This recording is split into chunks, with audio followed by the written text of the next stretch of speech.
At 78, Errol Musk sat alone in his simple home in Langabon. The years had worn his face and softened the sharpness in his eyes. Taking a shaky breath, he let himself feel the weight of emotions he'd buried for so long. Memories of his son, Elon, surfaced, a stubborn, bright boy who grew into a man of immense ambition. His tough exterior cracked, and with tears in his eyes, he whispered, "I was the one." In the quiet of his thoughts, he confronted a truth he'd kept hidden for decades. Back in their Pretoria home during apartheid-era South Africa, Errol Musk ran a tight ship. His house was quiet, disciplined, and as efficient as a well-oiled machine. To him, life was about strength and resilience, qualities he was determined to instill in his eldest son from the start. Living in a world of stark divides and constant danger, Errol believed there was no place for softness or sentiment. Discipline, he thought, was the key to survival, and his home reflected that belief. Elon was just a boy, but Errol treated him like a soldier in training. Rules were rules, and Errol's word was absolute. He expected Elon to stand tall and tough, no matter the odds. "If you want to make it in this world, you need thick skin," he would say, his voice carrying the authority of someone raised by a strict army sergeant father. Life had shown Errol no mercy, and he had no intention of letting his son grow up unprepared. As a result, Elon's childhood was devoid of the warmth or gentleness many kids experience. Errol's version of love was to prepare his son for the harsh realities of life. Weekends weren't for cartoons or carefree play, they were for discipline and learning. Mornings started with physical activities like running or hiking outdoors, followed by hours of study. Errol would often hover over Elon, correcting him or pushing him to do better. It was his way of showing care, though for Elon it felt more like pressure than affection. Even in their privileged neighborhood, Elon could tell his life wasn't like that of his classmates. Their dads were more relaxed, warmer, and kinder. Errol, on the other hand, was unyielding, holding Elon to grueling standards even many adults might have struggled to meet. Elon quickly learned not to complain or cry. Weakness wasn't an option in Errol Musk's world. The few times Elon dared to question his dad's methods, Errol's response was sharp and final. "You're a Musk," he'd say firmly. "We don't make excuses. We do what we must." By the time he was 30, Errol was a self-made millionaire. The Musk family lived in luxury, with a sprawling house in Pretoria filled with all the trappings of wealth. Errol ensured his kids received the best education money could buy, often driving them to school in a flashy convertible Rolls-Royce, a statement to the world of his success. But beneath all the material comforts, the Musk household was more about strict order than love and warmth. Every child knew their place, the rules they had to follow, and what was expected of them. For Elon, though, the sense of isolation only grew. Even with siblings around, he often felt like he was on his own. The expectations placed on him were enormous. Errol made it clear he was destined to be extraordinary, often reminding him of the Musk legacy, a family tree filled with engineers and leaders who had earned their place through brains and grit. "One day you'll be the best of us," Errol would say. But it never sounded like a prediction. It felt more like a demand. Elon took these lessons to heart, but he also carried dreams that seemed to reach far beyond his father's understanding. As a young boy, he would lie awake at night, staring at the stars outside his window. He dreamed of worlds far beyond the structured, rigid life in Pretoria. A couple of times he tried sharing these dreams with his dad, talking about his desire to change the world. But Errol dismissed them outright. "That's nonsense, Elon," he'd say with a wave of his hand. "Focus on what's real, on what's here." Still, Errol couldn't ignore the spark in his son. He saw in Elon the same resolve and ambition he had in himself. But there was something else, a restless, almost rebellious curiosity that didn't fit neatly within the rules of the Musk household. This tension became even more obvious when Elon started voicing ambitions that went far beyond their privileged life in Pretoria. At just 7 years old, Elon declared to his father, "One day, I'm going to be a millionaire." Errol laughed at first, brushing it off as a child's bold claim, but Elon's unwavering gaze said otherwise. "You'll see," he said with absolute certainty.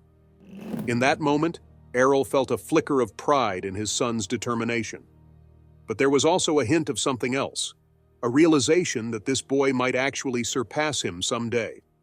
To Errol, success was the ultimate measure of a person. It was something he believed he had mastered. And the idea that his young son might one day surpass him created a quiet, unspoken tension. Though he brushed off these feelings, convincing himself that his pride in Elon's potential was pure and free of rivalry, the dynamic between them was shifting. As Elon's ambitions grew, so did the complexity of their relationship. Elon was no ordinary child. While most kids were content to play or follow the rules, Elon needed to know why. He was endlessly curious, driven by an urge to understand how everything worked.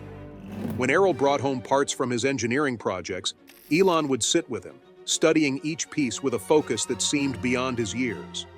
At night, he devoured books about engineering, science, and space. Ideas sparked in his mind like stars in the night sky. His hunger for knowledge was boundless, sometimes overwhelming the people around him. One evening, when Elon was just 9, he sat across from Errol at the dinner table, enthusiastically explaining a book he'd just read about rockets. Errol listened, nodding occasionally, but his attention was elsewhere. Mid-sentence, Elon stopped and stared at his father. "You don't get it, do you?" he said, his voice sharp with frustration. Errol was caught off guard, sensing the sting of his son's words. For Elon, it felt like he was operating on a level no one, not even his brilliant father, could fully understand. Moments like this, while rare, planted a subtle distance between them. Errol admired Elon's mind, but he sometimes resented the way his son challenged him. Elon was bold, maybe too bold, and completely certain of himself, something that wasn't always easy for Errol to handle. When a young Elon announced to friends and family that he planned to become the richest man in the world, an older man laughed, taking a long drag on his cigarette. "Dreams are for kids," he said, shaking his head. "You'll learn soon enough." But Elon, with his unwavering gaze, shot back, "I think you're stupid." The room went silent, the guests stunned. Deep down, though, Errol felt a strange, uneasy satisfaction.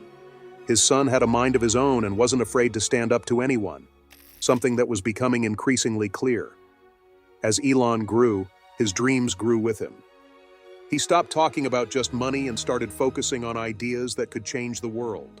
He spoke of space exploration, clean energy, and cities on other planets, concepts so massive they both excited and unnerved Errol. Watching his son's vision expand beyond anything he could have imagined left him both proud and deeply unsettled. Elon's path was becoming clear, and it was a path that would lead far beyond anything Errol had envisioned for him, or himself. Some of Elon's dreams seemed like distractions to Errol, who believed they pulled his son away from what really mattered. "Focus on what you can control," he would tell Elon. "The rest is just nonsense." But Elon's mind wasn't so easily tamed.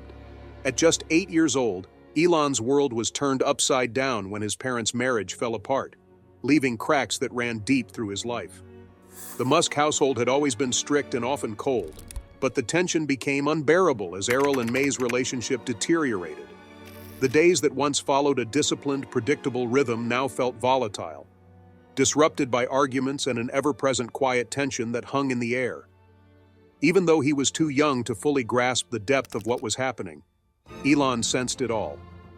He could feel the foundation of his world slipping away piece by piece. The divorce wasn't simple. It was messy, painful, and filled with layers of unspoken hurt. May, with her quiet strength and warmth, had been a stabilizing force in Elon's life. She was a soft counterpoint to Errol's demanding nature. But as the marriage fell apart, May began to pull away, burdened with her own heartbreak. She became distant, leaving Elon feeling lost and overwhelmed by the emotional upheaval. Watching his family break apart left him feeling powerless as the two people he depended on most were torn apart by their differences. When the divorce was final, Elon had a tough choice ahead of him: stay with his mother or live with his father. The decision felt enormous for such a young boy. May offered warmth and comfort, everything he missed, but Elon was drawn to Errol. Perhaps it was his father's strength and drive that appealed to him, or maybe it was the sense that in Errol's world he would have to rise to meet challenges, a path that seemed more in line with his growing ambitions. Or perhaps, deep down, Elon still hoped that by staying with his father, he could finally earn Errol's approval. So Elon made the difficult decision to live with Errol, a choice that would shape his years to come. Life at his father's house was like an education in resilience, but it came at a cost. With May gone, there was no buffer, no gentler voice to soften the harshness of Errol's rules. The Musk household became a place of unyielding standards, and at times, it felt isolating. When the news broke, Elon's response was silence. He pulled away, distancing himself from his father. For someone who had always valued logic and reason, Errol's actions struck a chord in Elon that resonated with both disappointment and anger. He had endured Errol's harsh parenting, the relentless expectations, and the stoic, demanding household. But this, his father's relationship with Haida, felt like a betrayal of everything Errol had once stood for. To Elon, it wasn't just a bad decision, it was a breach of trust. To the outside world, Errol's scandal became the subject of tabloids and gossip columns. But for Elon, it was deeply personal. The public saw only a headline, a strange twist in the life of a controversial figure. But Elon saw a man whose actions seemed to mock everything he'd been taught, everything he believed his father had instilled in him. For years, Errol had preached responsibility, honor, and resilience. But with this one act, he seemed to undermine those very values, leaving Elon feeling like a stranger in his own family. Errol, however, seemed largely unfazed by the public reaction or Elon's disapproval. When asked about his relationship with Haida, he responded with the same bluntness that had marked his entire approach to life. "The only thing we are on Earth for is to reproduce," he told a reporter, brushing off the controversy as though it were a minor nuisance. To Errol, his actions weren't scandalous or deserving of judgment. They were simply choices, expressions of his personal beliefs about life and freedom. But for Elon, these words only deepened the wound. They reinforced the sense that his father's values were fundamentally at odds with his own. The rift between father and son grew wider. How could a man who had imposed such strict expectations on his children make decisions that seemed so reckless and selfish? By now, Elon had moved to America, focused on building his career and the foundation of what would eventually become his empire. In interviews, he rarely spoke about Errol, and when he did, his words were carefully measured, distant. He acknowledged his father's influence, admitting that Errol's intelligence and skills had shaped his own. But there was no warmth in his tone, no sign of admiration. Instead, it was clear that Elon had, in many ways, cut ties with his past, choosing to focus on a future free from the weight of family scandals. Elon was determined to make his own name, to chase his dreams without the shadow of Errol's reputation hanging over him. As Elon's star began to rise, Errol watched from afar, a mixture of pride and quiet pain over the growing distance between them. Elon's work with Zip2, an online city guide platform, had caught the attention of investors, leading to his first major success when Compaq bought the company for nearly $300 million. By the time he was 30, Elon was a millionaire, an enormous leap from the strict, quiet life in South Africa. Errol was stunned and unsettled by the scale of it all. He had always known Elon was intelligent, but watching his son achieve such extraordinary success felt almost like a dream, surreal and bittersweet. The results of Errol's strict parenting were visible to him, the discipline and the resiliency of his children. However, he was not a participant in the story that was taking place. With dreams that were well beyond anything Errol could have ever dreamed, Elon had reached the point where he was financially independent. In the beginning, he was a co-founder of X.com, which was an online payment network that would later evolve into PayPal. This endeavor represented yet another transitional point. A significant amount of media attention began to be drawn to Elon's work. It seemed as though the young South African millionaire with great ideas was suddenly everywhere. He was featured on the covers of magazines and was in the crosshairs of major investors and IT moguls. Elon's fame increased with each new triumph, and the disparity between his life and Errol's got more and more evident as time went on. The manner in which Errol responded to Elon's accomplishments was confusing. On the one hand, he was pleased to witness his son making a difference in the world and constructing things that very few people could possibly fathom. Nevertheless, he had a twinge of envy on the other hand. Errol had once fantasized about the things that he would one day have for himself, including the wealth, the fame, and the groundbreaking enterprises. Now that his son was living that goal, he was surpassing him in ways that Errol could never have imagined. It was such a difficult reality to take in. Errol discovered that he was battling with thoughts of inadequacy, which were emotions that he had never dealt with in a meaningful way before. With each new achievement that Elon accomplished, Errol's life appeared to become less significant in contrast. Errol remained in South Africa, enjoying a more tranquil existence, far apart from the world of creativity that had enthralled Elon. This was during the time that his son was developing technology that would alter entire sectors. Despite the fact that Errol's friends and acquaintances frequently congratulated him on Elon's success, the praises simply served to make the distance between them feel even greater. Errol would smile and nod in response to people's inquiries about what it was like to have a son who had such a significant impact on his life. He would also graciously express his appreciation. But on the inside, he was burdened by the weight of being alone. His influence in Elon's life had diminished to the point that he was merely a bystander, a figure who was relegated to the observer's bench. The celebrity of Elon Musk expanded far beyond the realm of technology when SpaceX successfully launched its first rockets, and Tesla, which had been a struggling electric vehicle startup, began to make ripples in the automotive business. He was no longer merely a visionary in Silicon Valley. Rather, he was rising to the status of a global legend, acclaimed for his ability to challenge the impossible. Errol, on the other hand, experienced a sense of alienation to this newly acquired renown. His son had become a man who was so driven by his aspirations that he appeared to have abandoned his family. He could not recognize the new person that his son had become. The few discussions that they had left Errol with the impression that he was speaking to a stranger, someone who hardly resembled the boy that he had brought up with such great aspirations. It is true that Elon's renown had elevated him to the status of a big figure on a worldwide scale. Nonetheless, Errol had a sense of loss as a result of this transformation. One could no longer empathize with the person that Elon had evolved into, and the life that Errol had once envisioned for his family appeared to be inconceivably far away. When there was a moment of peace and quiet, Errol would think about the decisions he had made and the principles he had attempted to inculcate in Elon. He pondered whether or not his kid had lost interest in him as a result of his strict parenting style, which included his persistent demands for self-discipline and independence. The initial statements that Errol made in public regarding Elon came as a surprise.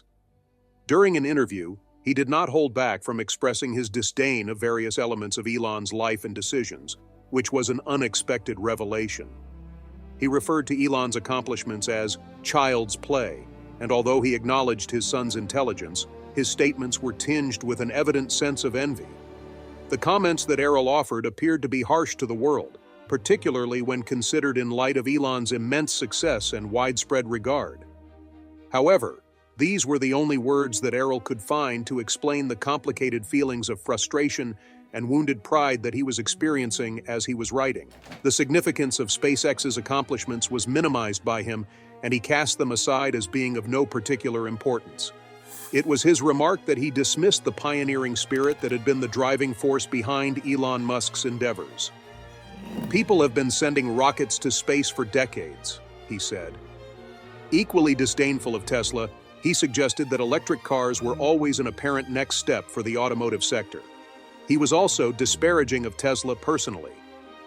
For Errol, Elon's achievements appeared to be nothing more than the most fundamental steps that any ambitious person could have made. However, underneath these criticisms was something more profound, a sense of anguish, the conviction that his son, who was now a hero on a global scale, had abandoned him in some way. The critique that Errol made of Elon in public was not ignored by anyone. The grief that Elon endured as a result of his father's behavior was discussed in a rare and sensitive interview that he gave to Rolling Stone. The emotional toll that Errol's father's harshness had taken on his son was revealed to the world for the very first time. Elon revealed events from his life that had been characterized by his father's harsh and frequently brutal treatment. "He was such a terrible human being," Elon stated, describing scenes from what he had experienced.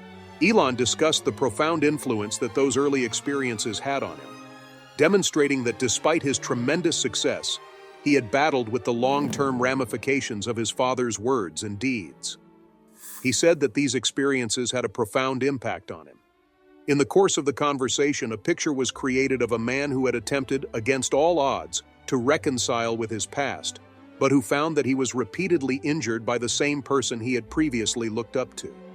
Both men, in their own unique ways, revealed the secrets that they had kept hidden for such a long time, and their public feud marked the beginning of a difficult new chapter in their relationship. Errol had aged in ways that he had not imagined as the years went by from his perspective. He was 78 years old and had become accustomed to living a life of solitude. His children had become emotionally and physically distant from him, and each day seemed to follow the rhythm of the previous one in a calm and steady manner. His son, who was now a global superstar, had left his father behind as a shadow of the past. Elon, in particular, appeared to be a person from a bygone period. During the course of one evening, Errol was sitting by himself in his modest home when he started to feel the pressure of the years weighing down on him.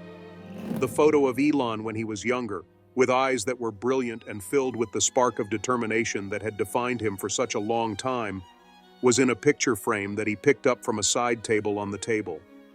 In complete quiet, Errol sat there, staring at the picture. His thoughts wandered back to those early days in Pretoria, when his kid had been a young boy with an unquenchable appetite for the world and an insatiable curiosity about the world surrounding him. He was quite proud of the promise that he saw in Elon, and he had been so proud of it. Indeed, he had exerted more pressure on him than the majority of fathers would have, and possibly even more than he ought to have. Errol, who was 78 years old at the time, peered into those young eyes that were staring back at him from the photograph, and the whole weight of what he had lost became evident to him. The ambition, the desire, and the unrelenting demands had all left wounds and taken their toll on the individual affected. The scars had, over the course of time, gradually worked to weaken their relationship. It was the first time that Errol gave himself permission to recognize the part that he had played in the chasm that had developed between him and his son. It is undeniable that Errol Musk played a big role in kindling Elon Musk's goals, despite the fact that the relationship between the two was complex and frequently traumatic. Elon was inspired to pursue greatness at a young age by Errol's strict and demanding parenting style, as well as by the high expectations that Errol had for his son. In some respects, Errol saw his son's ability and encouraged him to achieve success. However, his harshness and lack of warmth established a foundation of tension and isolation, which resulted in the connection between the two of them being permanently changed. Errol was a firm believer in the importance of discipline, resiliency, and responsibility, all of which he encouraged Elon to develop. In spite of the fact that these characteristics unquestionably played a role in shaping Elon's work ethic and determination, they also resulted in an emotional gap between them. In spite of the fact that Errol's indifference or criticism when Elon sought acceptance may have inspired Elon to demonstrate his worth, it also left him feeling rejected and emotionally disappointed from the experience. It would appear that Errol's tough love, which was intended to prepare Elon for the harsh realities of life, unwittingly spurred his son's determination to succeed, while at the same time contributing to the damaged link that existed between them. It is possible that Errol's failure to acknowledge Elon's more creative and far-reaching objectives, such as exploring space or transforming the world, just served to strengthen Elon's determination to forge his own road, independent of his father's limited perspectives. The emotional scars that were left by that indifference may have been a catalyst for Elon's later issues with personal connections and his complicated sense of identity. Although the early lack of emotional connection between them most certainly created a desire in Elon to prove himself, the emotional wounds that were left by that indifference may have been used as a catalyst. Errol's actions, which were driven by his own pride, discipline, and hard standards, were crucial in driving Elon toward greatness, despite the fact that they came at a high emotional cost. In the end, it is possible that Errol did not purposefully try to mold Elon's enormous dreams.